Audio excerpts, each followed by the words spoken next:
So we're going to start the Q&A now.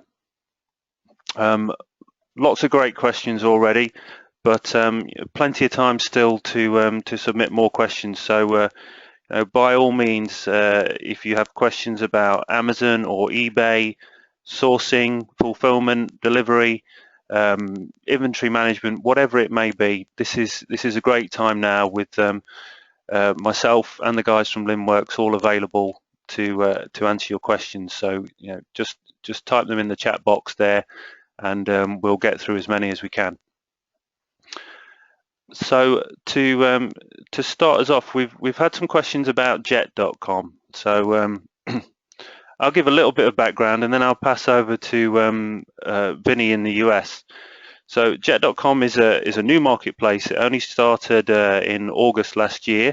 That's when it went live, although they did have a beta period before then, and they've made a really big splash. I think those of us who've been around marketplace selling for a few years have seen marketplaces come and go, and most of them don't really make an impact. So Jet may be different. So Vinny, what are your thoughts about Jet, and what have you seen in the US? I mean, Jet's a great marketplace. It's they really marketed their platform very greatly. I mean, you might see a lot of their advertisements on subways, trains, on buses. They're a great platform. They're very similar to Amazon. You can buy various different amounts of products, anywhere from fresh products all the way down to pantry items, clothing. So it's very similar to Amazon. So you can get all the products that you need. And they've had a lot of funding, haven't they, Vinny? So I think something we see from other marketplaces that have tried to make an impact in the past, that they never really get off the ground. And my understanding is Jet has had $500 million worth of funding from investors to do this kind of marketing. Right, and that's actually very beneficial to the sellers, because a lot of customers actually know about this platform. So they're going to be actually looking to Jet.com to see what's available for them. Do they have better pricing than Amazon or eBay? So there's going to be a lot of traffic that's driven there. Yeah, and do you think for sellers now is the right time to be looking to expand onto it, or should they be waiting a little longer to see how it goes? You know what? As a seller, it doesn't hurt to see what Jet.com can offer you. It's good to get started. You might as well get started in the beginning and see how everything goes. Okay, thanks a lot. So moving on to another question. So same day delivery. So I think this would be a great question for Charlie to answer. So so the question is how do we implement it? So I'll give a little background to this, which I think is a typical situation for a lot of marketplace sellers. They're small businesses, maybe medium-sized businesses with a few employees, but it's certainly not within.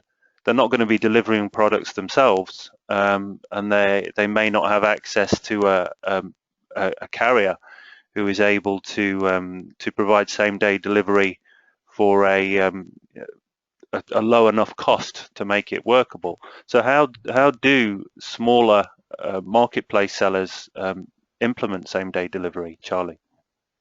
That's a really good question, Andy, and it is, again, the infrastructure isn't quite there, maybe in couriers, fulfillment centers to quite offer that next day delivery, but there is one fulfillment center that they can, and at the moment it's the most popular marketplace because they're probably about a year ahead of everyone else.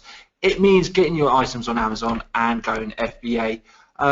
That's how you're going to, as a small, medium sort of size business, really sort of take advantage of it now. Couriers are going to sort of catch on. This is the start of the trend. We've had people sort of call us up, ask about it. You're right, at the moment, especially in the UK, it's not as big of a deal because, obviously we're sort of like a 50th of the size of the US. The US is going to be a different ball game. It's more likely going to be sort of next day delivery within cities or states. But yeah, I mean, at the moment, if you want to start looking at that, it's about getting your listings on Amazon, getting it on FBA, and then Amazon will offer that on Prime. There will be fulfillment centers and couriers going to offer the service. It's just, it's common sense. That's the way it's going. So it is a good time to also keep an eye out for these. And as soon as I know of some, I'll be blogging it, tweeting it, and recommend it to people. But FBA is the way to go for the moment. Okay, thanks a lot, Charlie. So I think it'd be interesting actually to hear from Vinny and the view from the States on same-day delivery and maybe delivery speed generally, because you pointed out, Charlie, that those of us in the UK have the benefit of living on a relatively small island. So next-day delivery, same-day delivery, even delivery within an hour are all feasible things. But what's the situation like in the States, Vinny? It's New York City. I could speak on that. It's very popular, and a lot of businesses have been taking advantage of it. Now, Amazon offers same-day delivery. They have something called Amazon Flex, and that's where they hire drivers, and they actually pay them between $18 and $25 per hour. So the support is available for them. I mean, there's enough people willing to, they want same-day delivery for their products. They don't want to have to wait 2 days. They want to be able to get their product. As long as they order it before 12 o'clock, they'll receive that item the same day. So it's been working actually very well so far. Okay, thanks a lot, Vinny. So let's stay on delivery for a moment. So a question here, which I think is one that I think particularly for eBay sellers and who have the opportunity to set their delivery to cost to free or more or less whatever amount they want to. Is it good sometimes to have a small charge in there for delivery? So we're not talking about same delivery now, but just standard delivery. If you're selling a product for, say, £20 or $20, is it okay to charge $3 for delivery, or is it always better to be free? Just before passing over to you, Charlie, one argument I've heard on this, which I think is quite interesting, a different kind of argument, is that if people want to buy multiples of an item, actually having a free delivery is more expensive, because as we all know, free delivery is really saying delivery is included in the price. You've built it into the price. So what are your thoughts, Charlie, on free delivery versus a small charge for delivery? I mean, it's a really good question, and I'm going to go from 2 points. I'm going to say, for example, as you mentioned eBay, and I'm going to sort of go through the route of, well, how to increase your sales, become a top-rated seller. You're expected to offer a free service and then an expedited service as well, which you can obviously charge for, because obviously you're offering that service. But it's a good point, and, I mean, as an opinion, I always believe you should, be able to charge for shipping and show what it is, and then obviously have additional charges. But unfortunately, the way e-commerce works, it is, you get promoted for having that free shipping. The marketplaces do that. That's their sort of things, because they probably have done the research and they know that people will more likely buy off someone that offers free shipping than someone that will offer this plus shipping. So it's down to sort of this consumer nature. As an online retailer, I would probably go down the route of what the marketplaces are dictating and say, okay, here's my item, I'm including the free shipping, and I'm also including a very quick service at a paid price to get me up there on eBay. Amazon, I'll follow their rules. Obviously, they've got standard shipping and expedited. But if I could change the world, I would, first rule of thing would say everyone should be very fair on the shipping and charge rate. But then, some people, you see people's cheaper shipping rates. Some consumers may not understand why it costs them $2 or $3 if they can buy a stamp for 80 cents or 80 pence. Also there's packaging and materials, but that's where the whole argument came from. And without going on too much, as an online seller, I think, especially if you're selling on eBay and Amazon, it's sensible to follow their sort of guidelines, because at the end of the day, we can all have an opinion on it, but we need to make money, and to get those listings up there and get our sort of sales going, we need to follow those rules in place. Thanks a lot, Charlie. And I agree with what you say, and I think something that is important to remember in probably any area of business, but I think we see it a lot in e-commerce, is that logic is one thing. So saying what would logically make sense as the right way to do something, so including shipping charges, is different from what actually works. So psychological factors, I think, come into it a lot, and buyers, it ticks the right boxes in their minds and gives them the right feeling. A lot of the time, I think, to offer free delivery, even if there's a good logical argument that it's not the most, it's not actually the cheapest option, even though it's free delivery. So let's move on to something slightly different. We've got lots of great questions here, so yeah, by all means keep them coming. As I said, we'll get through as many as we can, and we have the extra time as well to keep going. So this is an interesting one, I think, something that's very much on the minds of people who are just a lot of the time people who are starting out in e-commerce. And it's about using drop shipping and retail arbitrage in 2016. So before sort of handing over to the panel to see if they want to make any points on this, I'll give you my own opinion for what it's worth. So I think drop shipping, retail arbitrage, book selling probably as well, used books, are some of the most common sources of inventory for people just starting out in e-commerce. And I think there can be a lot of potential there, but it's not like anything in business. It's not easy, and there's not a ready-made cookie cutter business to be had, whether it's drop shipping or retail arbitrage or anything else for that matter. So I think my tips on this are really quite broad, and the things I think are important are being different. You know, if you're, so let's say you want to source products by drop shipping, are you going to drop shippers that everyone else has access to? If you are, then you're probably going to be in a race to the bottom, because all that you have to compete on generally is price if the source of products is open to everybody.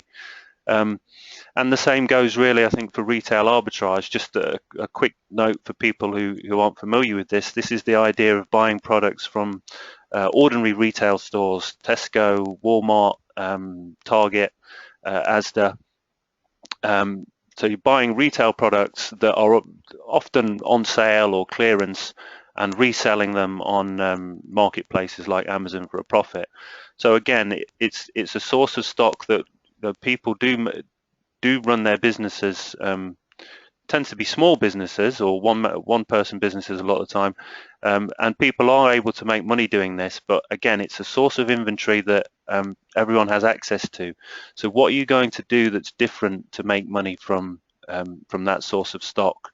There are other sources out there, sources of information that you can find on these topics, but I think that's really key, that you can't just do what everybody else is doing. So Charlie, have you got anything to sort of add to that topic of dropshipping, retail arbitrage?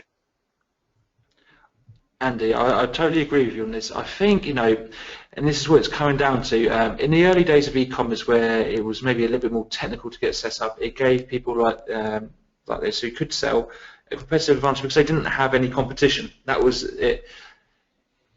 If you can do it, then it's most likely, unless you've got exclusivity, there's going to be another 100 people to do it. And like you said, you can make a living out of it, and that's great. But if you really want to grow and expand, you've got to find something unique, whether that's your own product or maybe a target audience that your competition can't reach to. You know, it's the same with people that buy sort of DVDs. So, you know, a lot of these, maybe the high street stores, they have like clearance lines, and they go down to these, you know, to people that buy them in bulk, like clearance people, then resell it. But they're not the only people doing it. And it came back to the sort of mentality of the slide between white label and branded goods. The same sort of principle. You know, the white label goods, you can buy stuff from China. Let's just use mobile phone cases, for example. And you know, your next door neighbour could be buying the same stuff. And like you said, it's a race down to the bottom of the price. And if price is your only USP, then it's going to just get harder and harder each year, because there's going to be more people doing it. And there's going to be someone who doesn't need much to live on, who's going to be doing it in a one-bedroom flat, and you're just going to be cutting margins down, especially on someone like Amazon, where you're competing for that buy box. I mean, eBay, you could have the advantage of maybe your unique listings. You could look at listing optimization.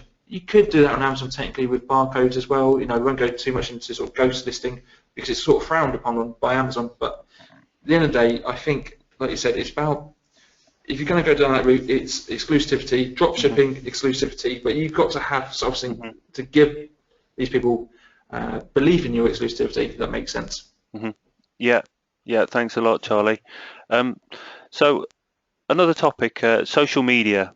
And social commerce, as some people call it, the idea of selling more directly through social media. And I think this is a great question for Will. The specific question is, when you talked about shopping from a Facebook profile, so a Facebook page, are you talking about the shop button on the profile picture, or are there other ways that you can sell through Facebook? It's a great question. I know Facebook has an integration with, off the top of my head, the two that I can think of are Shopify and Magento. So people can directly go through your Facebook shop button and end up with Shopify and Magento. I've never done it myself. I'll hold my hands up. So my knowledge on actually how to set it up is a little bit shaky. But that's not the only way. If you do have if you're only a marketplace seller, there's still options open available to you. You could try just directly linking from your social media account to the listing, and it will just take them through to a listing they recognize.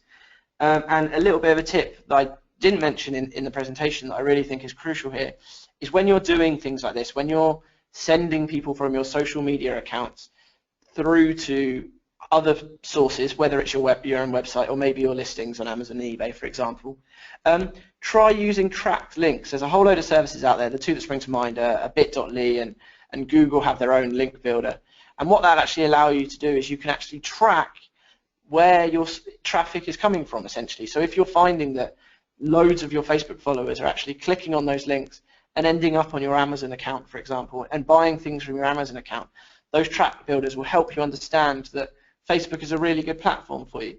And that goes for anything where you're providing links. So there is actually a whole range of options open to people to leverage social media and social selling to help their businesses out, regardless of whether they want to go through the effort of setting up the whole thing or just leveraging it in the sort of the traditional social media way, which I never thought there would be a traditional social media way, to be honest. Thanks a lot, Will. Yeah, of course, social media, there's a lot of noise out there about social commerce, selling through social media, and I think sometimes the reality is different for ordinary sellers, shall I say. So another question here. This one's on the topic of eBay, and they want to know what the panel's opinion is on the growing eBay issues with return rates. They say they're seeing a lot of smaller sellers, niche sellers, leaving eBay because return rates are increasing. So, Charlie, is that something you're seeing in problem with returns on eBay? I'll be honest, not so much from our client base, but I am a member of several sort of Facebook groups. Obviously, e-commerce is a passion, not just a job of mine. And I do see a lot of people, mentioning that, they're struggling with eBay. I won't say they complain about it, but they are. But if you look deeper down, I think the way e-commerce is going is the way of resale. If I bought something from the shop and I wasn't happy about it, I'll be sending it. And obviously, eBay has included, sort of introduced this new sort of returns feature, making it easier for people to send returns. But I believe, that's unfortunately, I think that's going to be the nature of the game, and it is hard, especially if you're a small company and if you're making your own niche products. And I suppose that's where some marketplaces like Etsy, for example, may be more beneficial. But I wouldn't write eBay off for that, especially if you're a small seller. I would look maybe at why they send these items back. Is it because they're getting damaged in transit? If that's the case, you need to look at your couriers. Or, is it the case that, that marketplace isn't right, if you're getting more returns on your sales and then it's down just to the client base, what's wrong with your products? Or is that the right marketplace for you? I mean, no one wants to really hear that, and I see this on these Facebook groups a lot. But it's really I would say actually understand why you're getting these returns. Obviously eBay has made it easier for people to return. Okay, so that's probably has increased it. But why are they returning in the first place? Is the product up to scratch? Is your code doing the right job, and so forth? Yeah. Thanks a lot, Charlie. Very good points. I think that I think a lot of the time, and I'm not saying it's the case with this particular question, but I think a lot of the time sellers can look for an answer within something that's happening in the marketplace, and sometimes it's actually something that's happening closer to home that would maybe explain why things are changing. So something within their own business. So moving on a little bit, I think this is a good question and very much in a very popular area at the moment. So it's about Amazon and any tips for improving a product's ranking on Amazon, how to improve, and by ranking there, they're talking about search ranking rather than the buy box. So this is probably a private label related question. Private labeling is the idea that you buy generic products, often from China, and basically add your logo to them, maybe customize the packaging, and then sell that as your own branded product, normally on Amazon. So you don't normally have competition for the buy box. You've got a listing to yourself, but you still have competition with other products. So how do you get a better ranking on there? Is it worth giving away products for reviews, that kind of thing? Is that one for you, Charlie? Do you think? Can you answer that? Yeah, so there's many great ways, Andy. I mean, there's some probably more straightforward ways, and there's probably some more a little bit shady. I used to do this as a sort of, before I worked at Linnworks, I used to sell a lot on Amazon for a large retailer. At the end of the day, you've got these search terms. I mean, I could make one suggestion that, the search terms can't be seen by the seller. The person who's buying off you. They're there just the search engine rankings. And I would say one tip we found is actually, we used to use maybe the search terms with other branded goods. It sometimes worked, but it all really comes down to a few things. I think it comes back to your actual Amazon account health.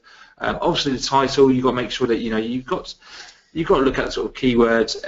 It's in the principle to SEO, and I'm sure will actually mention something here, probably about doing the research. But also, like you said, Andy, it's about getting those sort of reviews up. There's many ways around doing that, and you can, like I said, you can give free things away. Technically, if you've got variation listings with good reviews and it's kind of another item, you can add that existing item using the spreadsheet to that variation listing. Not sure that's against Amazon's policies, by the way, so you will need to confirm that, but that's another way of doing it. But it comes down to sort of research, offering a good service, keeping your Amazon account health out, and again, I'm going to say it, and some people won't like it, FBA. If you can offer Prime, if you're going to start using Amazon services more and more, it doesn't take a genius to know that your search rankings will go up, because they're going to make more money as a company. Did you want to touch on anything on the search engine optimization? I don't overly research the Amazon search algorithm, I'll admit. I don't know how much there is out there. But all I can say from a sort of SEO background is it's making sure you do the good things well, essentially. It's making sure that people are interested in your listing. What your title is describing is what you're actually listing. Making sure you've got high quality images, that sort of thing. Because the more people, if I understand correctly, and someone may correct me, but the more people that go on your listing and the more people that purchase, that's the healthier your account's going to be, the higher up the ranking you're going to go. So it sounds very cliche and it sounds like a bit of a cop-out, but make sure you're doing the right things well. Make sure you're following Amazon's guidelines. And there's some guidelines that you may not intentionally be breaking or even know you're breaking, but it's worth doing that research, learning Amazon's rules and regulations, and looking at your own listings in your own account and saying, okay, what am I doing wrong? What am I doing well? And try and use those things you're doing wrong as an opportunity going forwards. And just last point is, see what your competition's doing. See what they're listing under. What is the top person on that first place on that page one on that Amazon search? What is their title? See what words they're using. I hope that helps. Thanks a lot, Charlie. Yeah, I think that's the kind of information that the questioner was asking for. There is quite a bit of information out there on the Amazon. There isn't lots of information, but there is some. People do study it. It's not studied like the Google search algorithm, but people have looked into it and done their best to kind of deconstruct it. And from what I understand, conversion rate and sales in particular, number of sales, recent sales is really key on Amazon and your search results, which is really very similar to those of us who are familiar with eBay's best match search ordering. That's very much weighted towards conversion rate. So it's a similar kind of thing that if you're making sales on Amazon, you'll go up in the search results and you'll make more sales. Reviews are obviously very important on Amazon, but I think what comes through to me a lot is that when people go out and use sites where you can give away products for reviews, a lot of the benefit they get is because they're making extra sales. It's not because they've got 300 reviews. You don't necessarily need 300 reviews to rank well in search. So you may be okay with 20 reviews, but getting lots of sales within a short amount of time will boost you up. So we're sticking with Amazon here, but a completely different aspect, more on the operational and logistics side. We have someone who uses FBA with Amazon.com, so Amazon in the States. So is it difficult for them to start selling into Amazon in Europe using FBA? How does that work? I'll make that open to whoever wants to take it. Sure. Well, I can talk about Amazon UK and FBA here all day long, and if you have a Amazon UK account and use FBA here, it will open up Germany, France, Spain and Italy.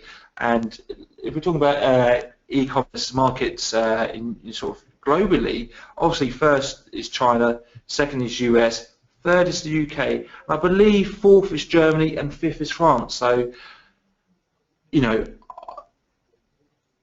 may be worth looking at going down that route, looking at Amazon UK, starting an account with them using the FBA. Now, I'll be totally honest, it's been a little while since I've actually looked on Amazon.com. I don't have an Amazon American business, unfortunately, on my end, to see whether they have like a program where they can give you access to the UK FBA site. And I will, if you would like to give me an email after this on the Q&A, I'll happily get back to you, because we do have contacts in these marketplaces, and obviously we have 4,000 sellers, and I'm good friends with a good handful of them who are quite big, and I can always ask them, you have a business in the US or a business in the UK, how do you sort of use cross-border trade to get into the UK and the rest of the EU? That's not a problem. Okay, thanks, Charlie. Just in very general terms, this is a very frequent model that US sellers follow when they're selling into Europe. Because obviously, if you're going to sell directly or ship directly from the States to Europe, it's going to be slow and expensive. So getting your stock into European FBA warehouses and into the European fulfillment network that Amazon have is an approach that lots of sellers in the States and elsewhere use to kind of access Amazon Europe. So moving on a little bit, So this is kind of maybe a little left field, but talking about warehouse management. So which kind of maybe to some people that'll sound like it's a topic that's only for huge sellers who've got their own warehouses and they look like an Amazon fulfillment center and fill several football fields. But you know, lots of smaller businesses have warehouses as well. They don't have to be huge units out in the wilderness to be a warehouse. So any tips or advice on how to manage a warehouse and have the operation automated if possible and running accurately and quickly? Sure. Yeah, I'll start with that one. Yeah, like you said, Andy, you know, a warehouse can be literally a size of a double garage. Really, it doesn't have to busy. But I would actually say the best thing for warehouse management is organise your warehouse. Look at stuff like maybe like bin and like rack location, so you know where items are. Look at maybe picking lists. Picking lists, you know, if you can have a picking list and they can say, well, you need to pick 20 of these items, 10 of these items, 6 of these items, and tells you exactly where in the warehouse it is. It will save you time than going back and forth for each order. It allows you to get, you know, if you've got staff, if it's just yourself, and it works the same as well, if you're a one-man band, it allows you to go grab all the items in one trip, come back, or several trips, come back, and then go to a packing station. You can then look at maybe a packing slip or pack actually from the invoice. When early days when I started getting into sort of e-commerce, you know, a lot of people I was working with, we used to pick from sort of invoices, and we'd be going back and forth, trying to find the item, and then, you know, we might have picked the same item about 100 times. So I think the strength of actually using sort of, you know, bin rack locations, basically just identifies to where it is in your warehouse, and packet slips will save you amount of time, especially for smaller retailers, because, you know, the more sales you get, great, but you know, you've got to sort of offer these next day deliveries, and you need to make sure they're out before 3-4 o'clock when your sort of courier comes to pick it up. Yeah, I'd like to jump in there. Unbeknownst to Charlie, in a previous profession, I was a general dogs body for a large engineering firm, and I helped out a lot in the goods department. And while it wasn't an e-commerce company, I think there's a lot of common lessons that can be learned across the two. And the big one I learned in that goods department as a 16-year-old college student who wasn't really interested in working in a goods department was taking that extra little bit of time to make sure that your warehouse or your storeroom or whatever it may be is correctly organized and everything's in one location is a really crucial part of having a smooth running warehouse. And maybe that's when you're first setting up, taking a few days to make sure that you assign everything to space, or on a day-to-day basis when you're booking stock in. I can be honest, we speak to customers every day who have issues with incorrect stock levels because they're using a system like Linnworks, of course they're using our system, and because they haven't taken that extra bit of time to make sure that they've logged in their stock correctly, it's now coming back a week later, 2 weeks later, a month later, and they're really regretting it because they've got this massive warehouse and they don't really know what's there. And I've spoken to one customer in the past who has to do every night a stock check of his reasonably large warehouse because he just couldn't keep up with what was coming in and what was going out because he wasn't tracking it properly.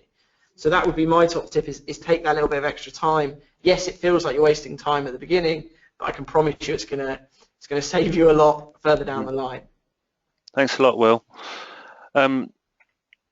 Okay, so probably another one for you, Will, that maybe you could just give I know it's a big topic for you. This is email marketing, so maybe you could just give 2 or 3 tips for the kind of small to mid-size retailer. What are some good ways to grow their email list? To grow their email list, okay. A great way is, as many of you all know, registration walls. So if you can put some content together, I know it seems very daunting for smaller companies, but it's not that difficult. And as Charlie mentioned earlier on, you really know about your products, so why not put something together that's going to help you build a registration wall and you can get those details, or it's just keeping proper care of your mailing list. As I mentioned in the presentation, MailChimp is a great service that allows you to track your unsubscribes, and it keeps your mailing list up to date. but it also means that when people want to subscribe, they can automatically do that. So having things like a big one for me and a wide range of website platforms offer it, and I actually see it very little, which is a shame, is a subscribe to our newsletter here box. And it sounds really simple, but a lot of people feel like they're pushing something that they can't offer on people. Just put it on the homepage of your website, and you'd be amazed how many people sign up very quickly because they're genuinely interested in what you have to say. And then once you've got those leads, and really the trick is to building a good mailing list, isn't so much the attracting the emails in the first place, because there's a whole range of ways you can do that. It's ensuring that you keep them and you can retain them, because in exactly the same way it goes to sales. And I kind of have an acronym that I use for myself and for the guys here that do email marketing, and really for anyone that I'm talking to about email marketing that asks me for advice, and that's make sure it riots. And it sounds silly, but it's make sure that content that you're sending out is relevant. Make sure it's informative. Make sure it's optimized for the person that you're sending it out to. Make sure it's sent out at an appropriate time. No one wants to receive an email from a company trying to sell them something at 7 o'clock in the morning or 8 o'clock at night, for example. And also try segmentation.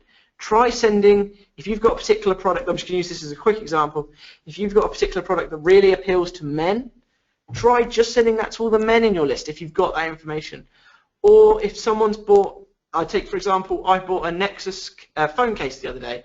I now get emails from the person I bought it off online, particularly about Nexus information and Nexus products. Because what would be the point in them sending me iPhone information, iPhone products? They know I've got a Nexus, I've bought a Nexus case. I may get the odd email about iPhones, but it's mostly about Nexuses. Mm-hmm. So that's kind of would be my top tips, really. Mm-hmm. Thanks a lot, Will. Very, very useful. So just to point out here, we're at the official end time. So by all means, if you can't spare any more time, I just want to thank everyone very much for sparing this much time so far. And if you need to go, then of course, by all means, you go, and thank you very much for being with us. If you can stay, it would be great to have you stay on a little longer. We're going to carry on going for another 30 minutes or up to 30 minutes to take more questions, and then we'll round it up. So I think it'd be maybe interesting at this point to run another poll. This one is, I think it'd be interesting to know, and on a sort of general level, how do you think that your business is going to go in 2016? There's a poll on the screen now, so if you're looking elsewhere, you just need to flip back to go to webinar, and you'll see the poll on the screen. Is your business going to grow this year, do you think? Stay about the same as last year? Are you a little pessimistic about the outlook ahead? Is it going to get a lot harder, or is it just a bit of a mystery to you? So thanks to everyone for your votes. It's actually very positive. 77% of people are expecting to grow. Only 13% expecting it to be harder, and I think a very honest 10% don't know what's going to happen, which is, of course, we can be optimistic or pessimistic, but in the end, no one knows for sure. And I think that's really positive, and it maybe provides a good balance to, sometimes what you read online and maybe hear from people and Facebook groups and other places. Sometimes it feels like the sky's falling, and it's going terribly wrong for everyone, and Amazon or eBay are evil. But still, 77% of people are actually optimistic and expecting to grow their business. Have you got any thoughts on that, Vinny? What do you see? Do you have a general sense of optimism around small business e-commerce in the States, or are people more worried about the marketplaces and if they're going to be suspended or so on? What's the general feel out there? No, they're expecting to grow. I mean, a lot of customers I spoke to, December was a huge month for them. Black Friday, Christmas, they did very well compared to last year. So they're expecting this year to be even better. Excellent. Good to hear. Good to hear. And it'd be interesting to kind of hear, in a general sense, what the trends are like over there in the States in terms of, we've talked about Jet a little already, but what's the level of interest in alternative marketplaces, and how are people doing on some of those alternatives, Sears, Newegg, Rakuten, in the States? What do you hear? People are very interested. They want to continue to keep selling on eBay and Amazon, but they definitely want to expand their reach. They want to see what other marketplaces are out there because it's getting very saturated. On eBay and Amazon, everyone is selling on there. They're also very strict. Now, they are exploring these new marketplaces such as Sears, Etsy, Newegg.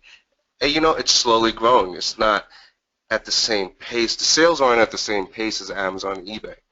But, if they are persistent and they keep listing their items and their customers are very happy, it's going to grow just as much as it has grown in eBay and Amazon. Mm-hmm.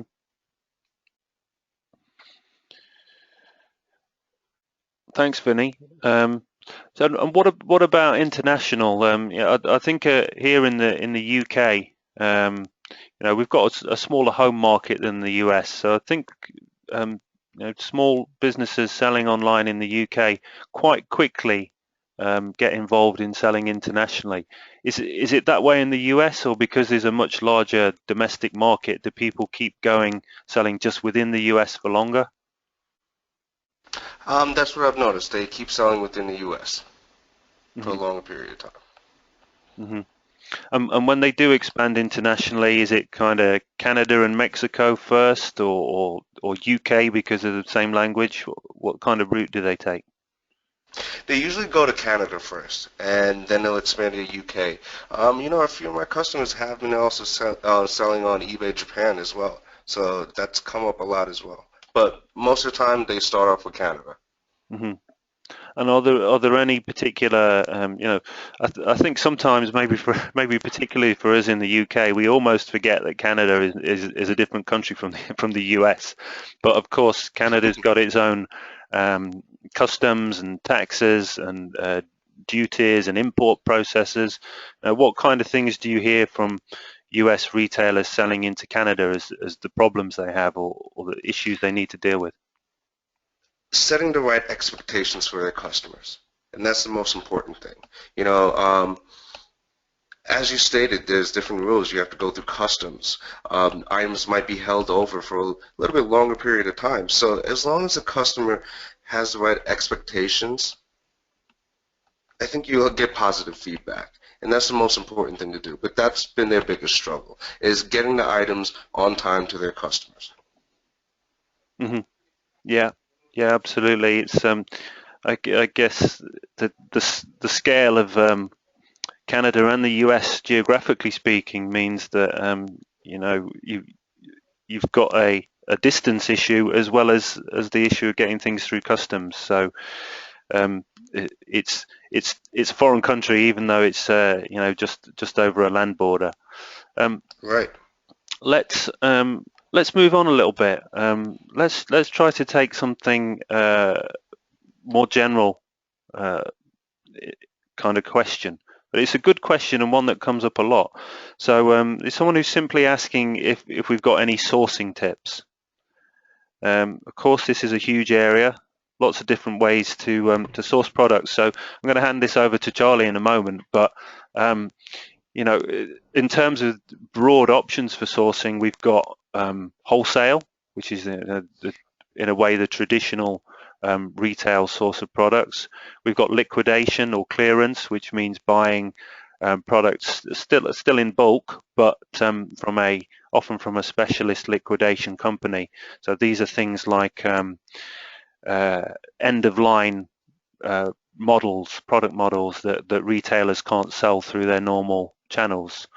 Then sources like importing. So importing generic products and selling them as generic. Obviously, people are buying a lot from China when we talk about importing, but there's a whole world out there. And then, as it's been mentioned earlier, there's channels that are a bit more accessible to consumers, like retail arbitrage and some of the big drop shipping companies. But so Charlie, what are your thoughts kind of generally in terms of sourcing products to sell? Do you have any tips? Yeah, sure. I mean, I read a really good article actually. I think it was on Web Retail actually about this not too long ago.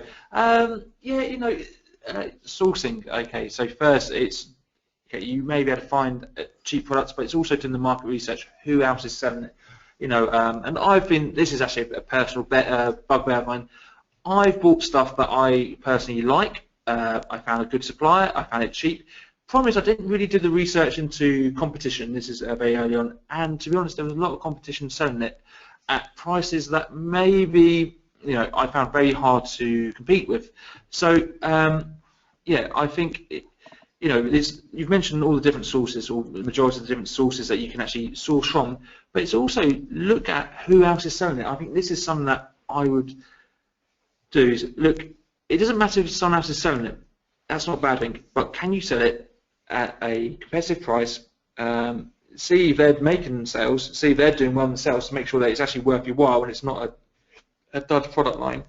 And then yeah, and make a decision if you can sort of compete that price, because it's all good that you may buy a let's say clearance, for example. You may buy, I don't know, sometimes they come in pallets, for example. You may buy one pallet at X amount of price, and that's the price advertised. But that supplier, if you're a bit savvy, that supplier may have said to someone else, if you buy 10, you're going to get for a reduced price.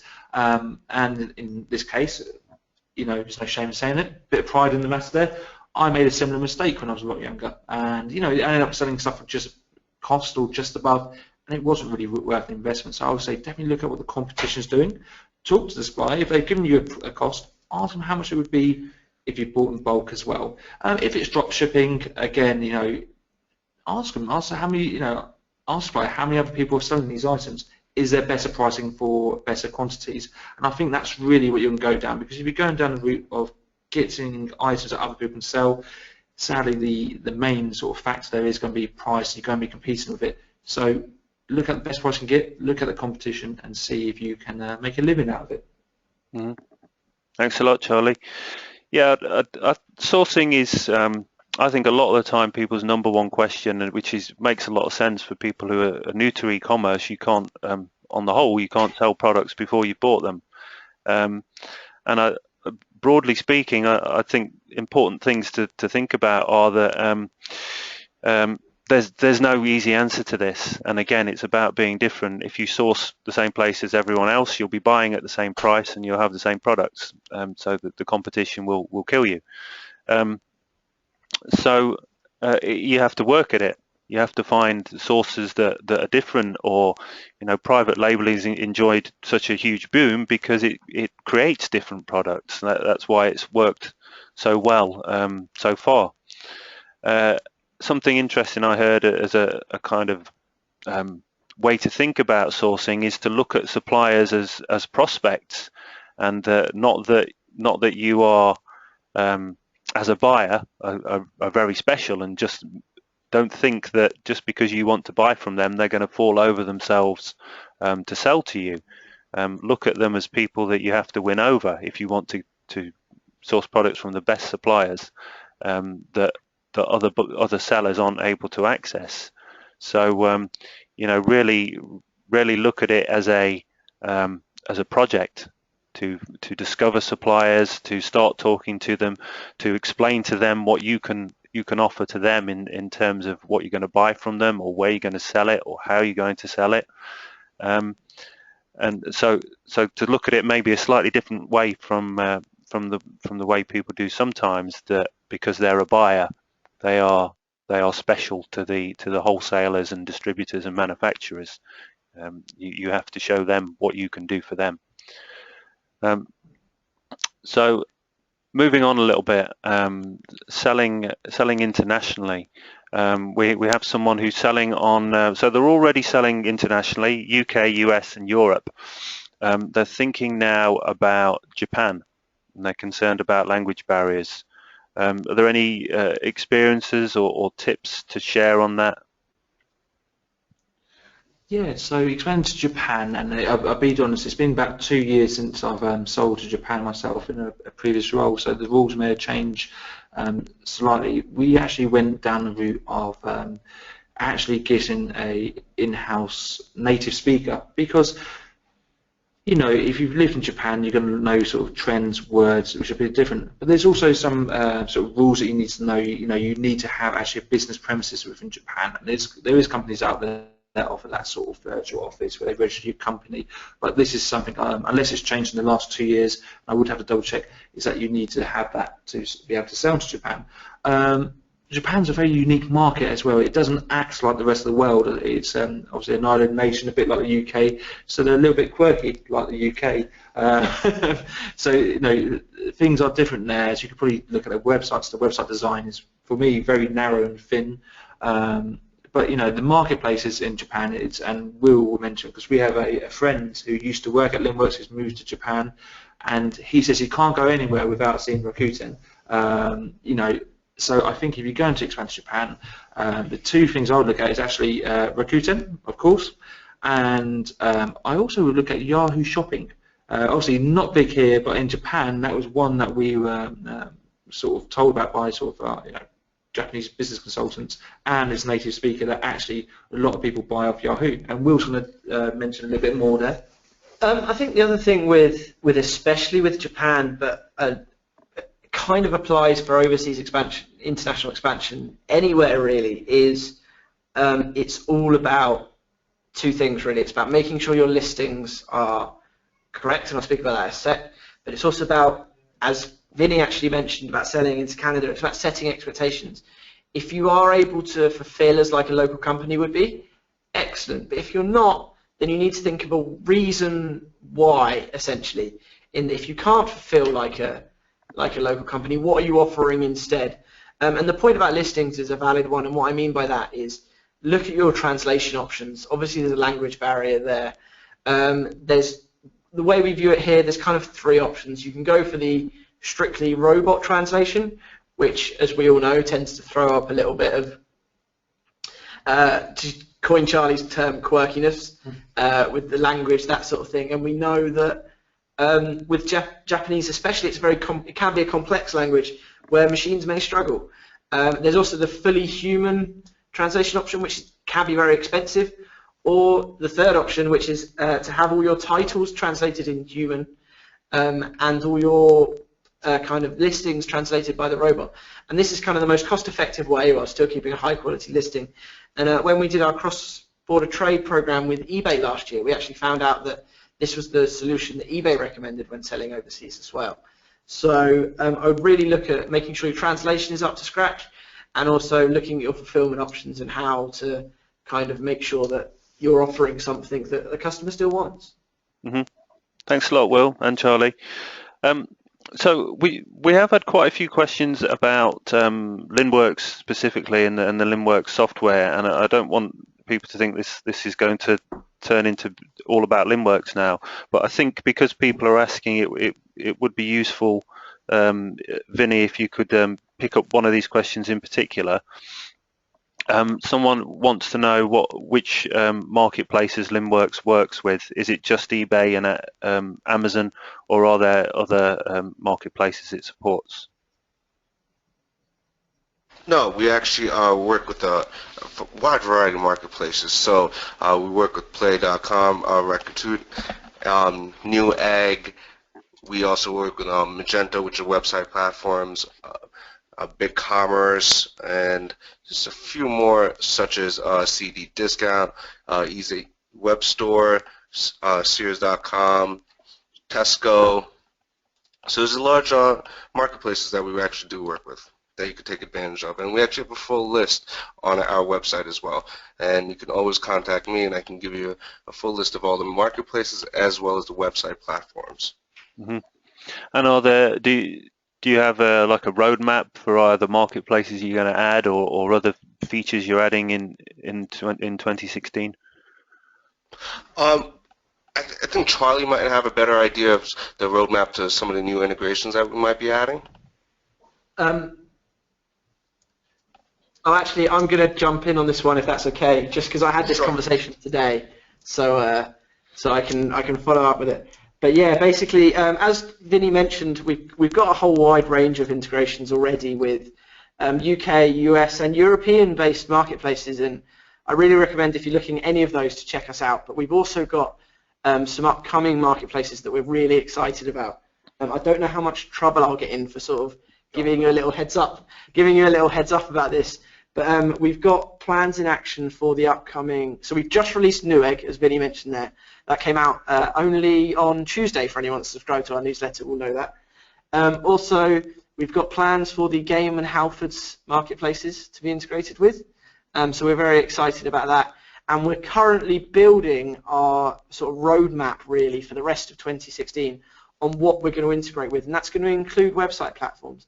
So I'd love to get sort of the group, the audience's feedback on what marketplaces they would like to see Linnworks integrate with. And if you do have any suggestions, please drop them put them in an email and drop them to info@linnsystems.com. That's picked up by Charlie or one of our business development team. As I say, we're currently building the roadmap, so for the rest of 2016, to get your feedback on that will really help us sort of guide what we're going to do, and it will also mean that hopefully you'll get the integration you want. So it's a double bonus, really. We're both winners in that sense.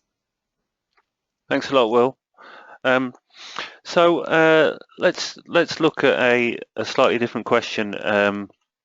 Well, completely different actually.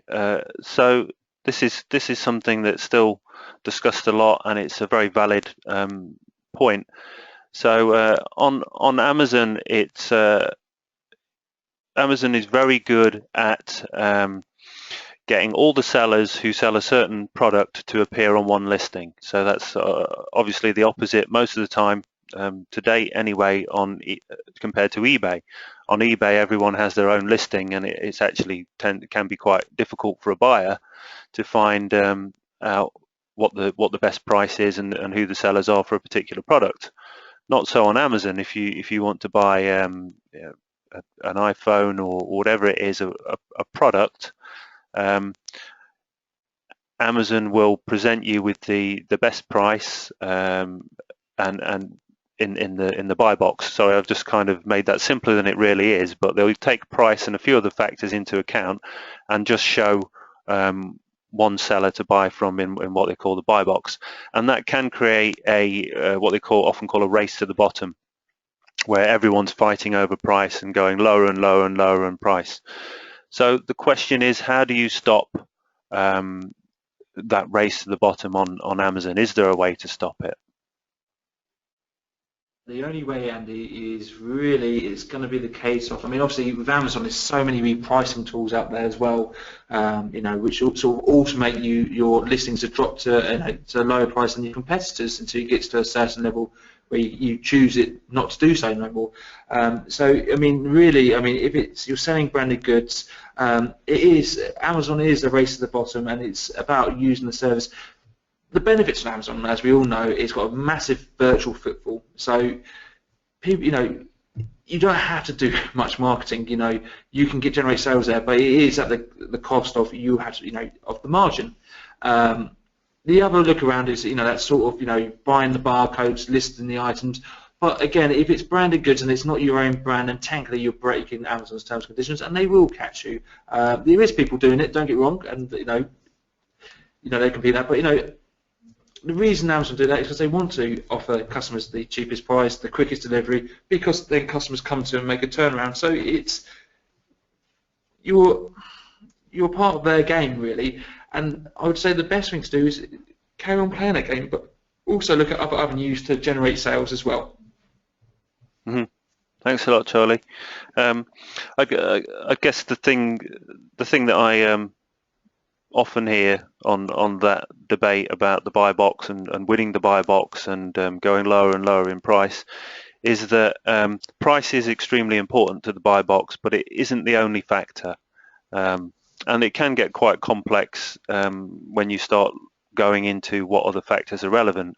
But the two most important ones after price are using FBA, fulfillment by Amazon, and your overall performance in terms of customer service. So your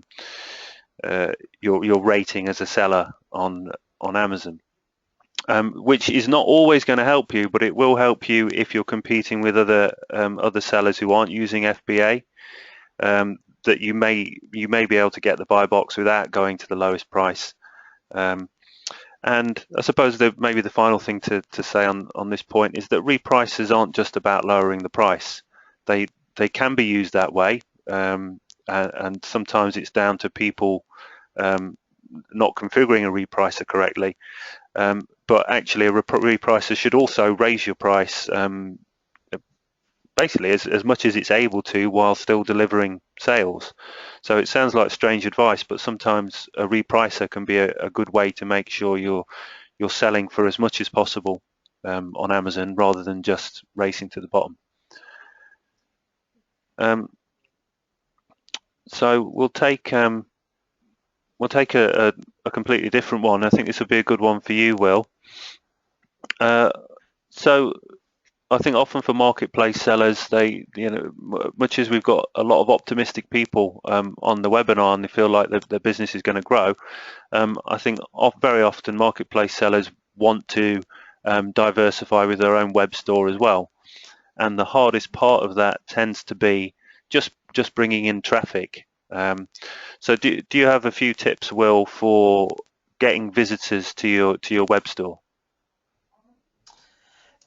Yeah, I mean, this is kind of the crux of digital marketing in general. We're all looking for traffic and making sure that we do the most with it. So again, Andy, I could marketers, we love to talk. I could go on for hours about how to generate traffic towards your web store, but I promise I won't. But no, I think the key ones are during the initial setup of your website, make sure that you take the time to set it up properly. Because Google these days, its algorithm is so complex.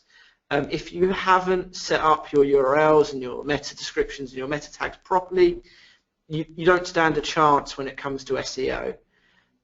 So really make sure that either if you're doing it yourself, you've done your research and you've made sure that you know what you're doing, or alternatively, if you are using something like an agency, really push them and really make sure that they're taking the time to make sure that your web store and your website is being built properly. And then it's just a case of keep going, okay? Because I have conversations and I've had meetings with people who have built web stores and they think they're the bee's knees, the best thing ever, and within the first 3 months they've only made 15 sales and they think it's a complete waste of time. Web stores and websites are a bit more of a slow burner than marketplaces. I think people that come from marketplaces almost expect instant success from a web store, whereas with web stores, really, it's about building that sort of history up, getting Google to recognize you as a quality site, and then you can start to leverage it. And also, I think the real sort of, I guess you could almost call it a growth hack, is leverage what you already have. So we spoke earlier on about mailing lists and that sort of thing, and social media accounts. Rather than send them to your marketplace where you're going to have to pay marketplace fees and stick to those rules and regulations, send them to your web store. And you know what, if you've got a new web store, be proud about it. I had a conversation with a guy a few months ago who had built a new web store but hadn't really told anyone because he was happy with Amazon and eBay. Now, I think having a new web store is ideal. Perfect time to send an email out to every email you have in the system and just say, hey, did you know that I've got this new web store? Why don't you come check it out? We're doing a 10% off. You can get things cheaper here than you can get them on the marketplaces. Now, I know there's some rules and regulations around the marketplaces doing that, but there is ways around it, and I won't tell you about them, but it's not necessarily a bad thing to have people on your website. Mm-hmm. And it's sort of reiterating a previous point. It's about building that relationship and giving people a reason to keep coming back. Mm-hmm. Thanks a lot, Will. Really good advice. And this webinar has been about multi-channel e-commerce. So when we say multiple channels, that includes your own web store. So marketplaces can be great and deliver a lot of sales, but the the only place that you can really sell independently is on your own web store, and potentially there's a lot of sales to be made that way as well, and also have a lot more control over your business and develop a brand in a way that you often can't do on marketplaces. So yeah, multi-channel is all channels, including your own web store and marketplaces and anywhere else you can sell. And oh, sorry, Andy, just an additional point on that with web stores. The one thing I have kind of learned in the last 6 months of looking more and more at web stores and that sort of thing is the really successful e-commerce businesses out there are really the ones who have made a success out of their web store.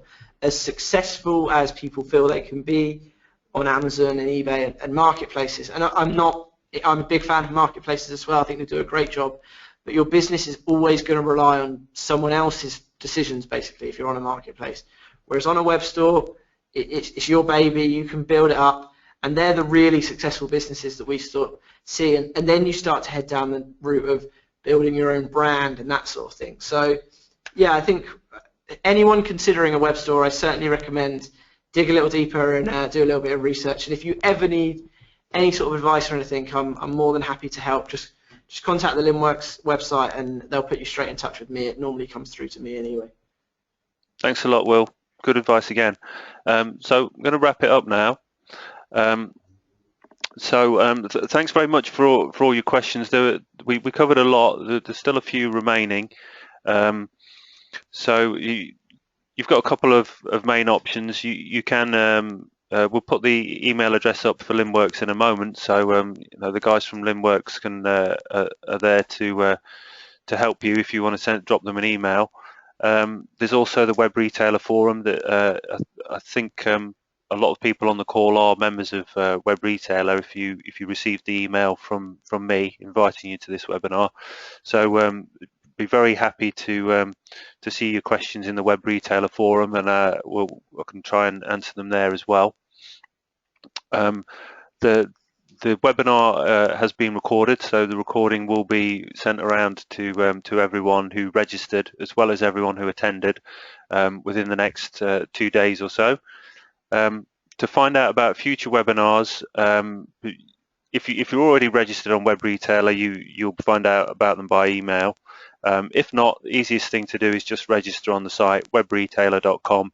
It's free to join, and we'll send you over the latest content from the site, as well as telling you about future webinars.